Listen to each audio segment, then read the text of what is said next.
Hello there. This is a video about the impact that warfare had on the witch hunts, and we're going to be looking at arguments for and against the idea that witchcraft was caused by war.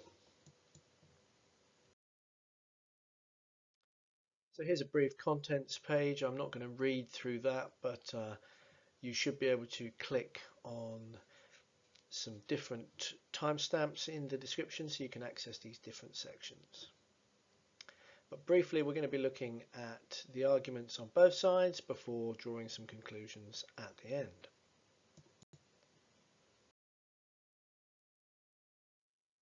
And I guess that warfare is often suggested as a reason for the witch hunting of the 16th and 17th century, because there was so much war in this period.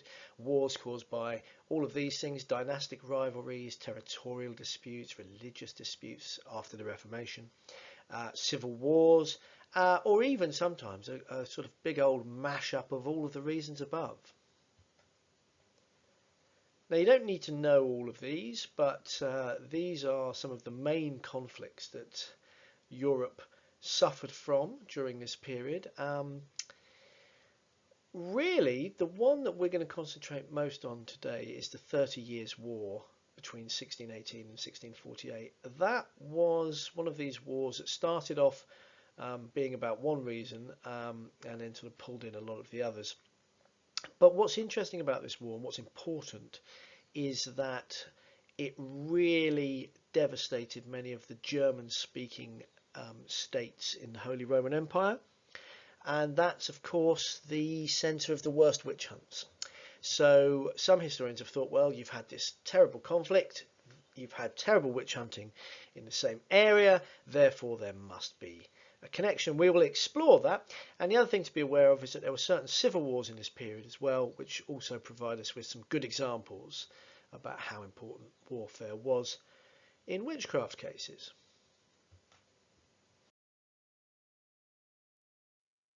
So what we're going to do now is look at three possible reasons why warfare did contribute to increased witch hunting. And there they are. I'm going to talk about each one in turn. So the first one is this idea that a population who were fearful that war was on its way, that the hammer was about to fall on them, or the sword of Damocles was about to drop on them. Societies or populations in this situation would feel a sense of anxiety, that crisis is coming. There's real fear. There's this fear that external enemies are on the way. And in that febrile atmosphere of fear and anticipation and anxiety, it's been suggested that the population might start turning on each other, so looking for other unseen enemies, and in this case that would be witches. Now, if we look at the case of Würzburg, which was affected during the 30 Years' War, it's in the Holy Roman Empire. It's one of these German-speaking states that suffered a big witch hunt. Between 1625 and 1630 is when the witch hunt happened. At that time, there was the threat of impending war on Würzburg, but actually no direct war. Now, once the Swedish army, in this case, arrived and did occupy Würzburg, the witch accusations and the witch trials actually came to a stop. So it's as if the anticipation of the thing is what caused people to turn on each other and make witchcraft accusations. Now, it's absolutely true that in this period there are huge numbers of soldiers moving across the countryside, and armies and soldiers could be dangerous for local populations because they spread disease, for a start. They would seize crops, they would seize food, they might steal your best pig. I mean, you can see in a picture here the kind of atrocities people feared that marauding soldiers might carry out. And this, again, could feed into this sort of crisis mentality. Now, the other thing, interestingly, is that soldiers could also spread ideas about witches. So as they move from one area to the next, they might be spreading rumour and gossip about trials, etc., etc. And a really good example of this is that the Swedish troops who occupied Würzburg and other places, other German-speaking states, they'd never come across the idea of witchcraft and the being linked to a diabolical pact before. And so in Sweden and Finland, before this war, there had been no large-scale witch hunts. When the war ended, they took back these German ideas about the diabolical pact, about the devil. They took them back to Sweden, and then that spread to Finland. And guess what? In those two areas, you've got higher numbers of witch accusations than you'd ever had before. So that certainly was the case, that soldiers might spread fear and ideas about witchcraft from one area to the next. And then, of course, there's the psychological effects of warfare. You know, we talk about PTSD and that kind of thing nowadays, don't we? But what about the psychological effect on populations as well? Well, a good example here is Rothenburg ob der Tauber, a German city, just trips off the tongue, suffered very much from devastation to the city and surrounding land and agriculture, etc., etc. And when the fighting finished, you've got this scarcity, this lack of food, probably for some a lack of shelter, and this crisis mentality that I've got to look after myself. It's every household for themselves.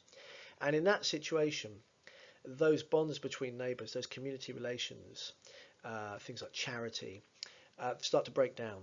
And in that situation, it's been argued that witchcraft accusations become more likely because those village tensions come to the fore, those squabbles, charity is sometimes refused, etc., etc. Now, we shouldn't overplay this because not everybody thinks in the same way after a crisis. And this is something that the historian Alison Rowlands has pointed out about this example in Rothenburg. Some peasants actually were less likely to accuse their neighbours of being witches after the war because they were just grateful to be alive. And so they put their trust in God rather than worried about fearing their neighbours were witches. So they developed this greater sense of piety and almost love thy neighbour, if you like. So again, we've got to be careful with psychological explanations because it's very hard to generalise about people because people don't all think the same.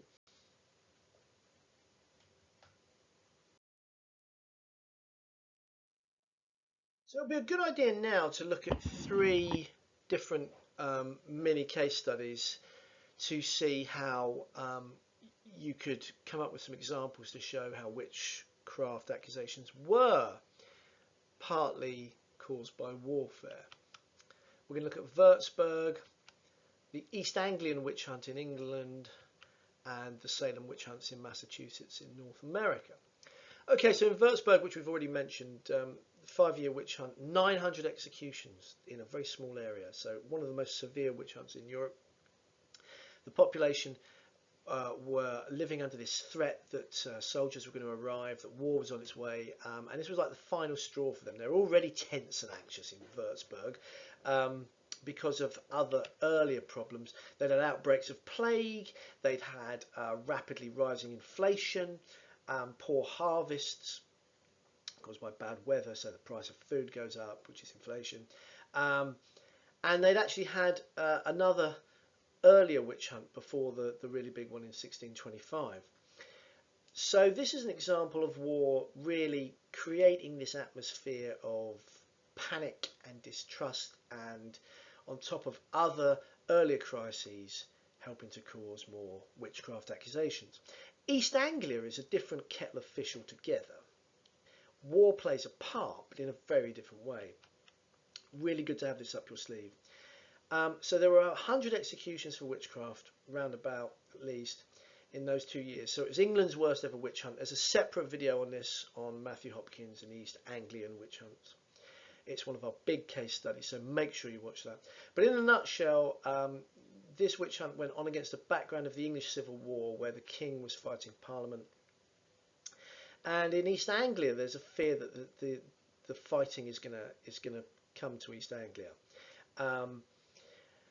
And it creates this anxiety. And now the other thing that feeds into this anxiety is that you've got the two sides accusing the other side of being in league with the devil, of being evil. Now, in East Anglia, they are Puritan parliamentarians, so they hate King Charles. They accuse him of being the Antichrist. They say that the end of days is coming, the apocalypse is on the way. And so this atmosphere is one in which, you know, you can imagine the devil's at play, that there is a crisis, that witches are a reality.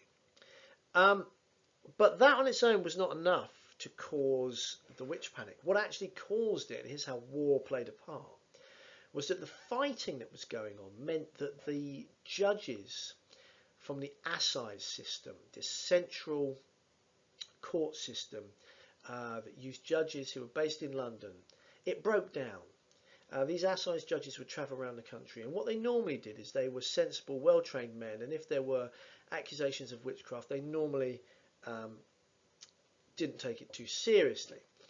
Now, because the war's going on, these assize judges can't travel around the country like they used to, and so it's local magistrates who take the lead in investigating witchcraft cases and running the trials. And this is an opportunity for people like Hopkins, but also locals who have got very little legal training but might have a big fear of witches. It gives them the opportunity to run things because there's been a breakdown because of the war in central legal control. And that causes a witch hunt to happen. Now in Salem, much smaller witch hunt. It's also one of our case studies. There'll be a separate video on this. The people living in Salem in Massachusetts, they're Puritan communities. They feel under attack. They feel fear because the French have teamed up with a tribe of Indians called the Wabanaki and have been attacking communities in the First and Second Indian Wars. Now, some of the accusers in the Salem witch hunt, some of the girls that accused other villagers of witchcraft, were themselves refugees from these wars. They escaped conflict. They survived, sometimes seen some terrible things as well. Perhaps they were suffering from survivor guilt. But what there was is this fear that we are under attack, that we could be attacked at any time. The end of days, the apocalypse, again, this idea that, oh, it's all coming to an end. And if people feel under siege, they may well be more likely to look for scapegoats, to blame others for the problems that they're having. So that's how war can lead to more accusations, but in different ways. Now, of course, it's not history unless there are counter-arguments. And so what we're going to look at now is how actually warfare didn't always increase witch hunting. In fact, sometimes it led to less of it. So it's often the case that if conflict is going on, if there's warfare in your area, there is a breakdown of authority. Now, in East Anglia, that led to more witch hunting, but actually it could also disrupt witch hunting as well. So in a lot of parts of Central Europe, when there was actual conflict, prosecutions and witch trials decreased or even stopped. And that's because the community networks that drove these things, or even the court and trial system, could just be physically disrupted. You've got more to worry about with marauding soldiers on your soil. Now, a good example of this is Trier, also in the Holy Roman Empire, one of these German-speaking states.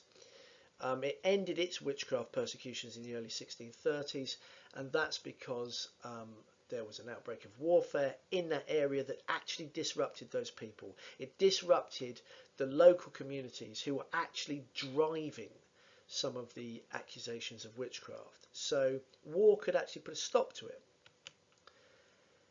And another reason war could sort of decrease witch accusations or fears about witches is that you've suddenly got a real life threat on your doorstep. You've got a soldier, you've got war, you've got violence, as opposed to an imaginary threat of a witch. So what you're preoccupied with as a person is surviving.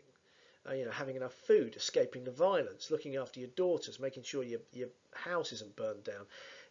That means that you are less concerned with day to day with the effects of harmful magic. You've got bigger fish to fry. So communities face a real danger, and they might sometimes unite together. It might cause a community that might have been about to turn on each other to unite in some way, because they're uniting against the enemy from without rather than the enemy within. So if you've got, like in this painting, a group of soldiers pillaging your village, they are now the bad guys, not the poor one-legged old crone that you think might be a witch. All right, nothing simple, is it? No, of course it's not. That's what makes it history. But let's try and pull together some conclusions here. So warfare could cause all of these various problems, anxiety, fear, which leads to people scapegoating their neighbours. You've got disease, you've got hunger, the weakening of community bonds, spreading ideas about diabolical witchcraft. And all of these things might, when combined with popular pressure, they might help to cause a witch hunt. But what I want to make absolutely clear here is that these things on their own were never enough. So what's the missing piece of our jigsaw puzzle?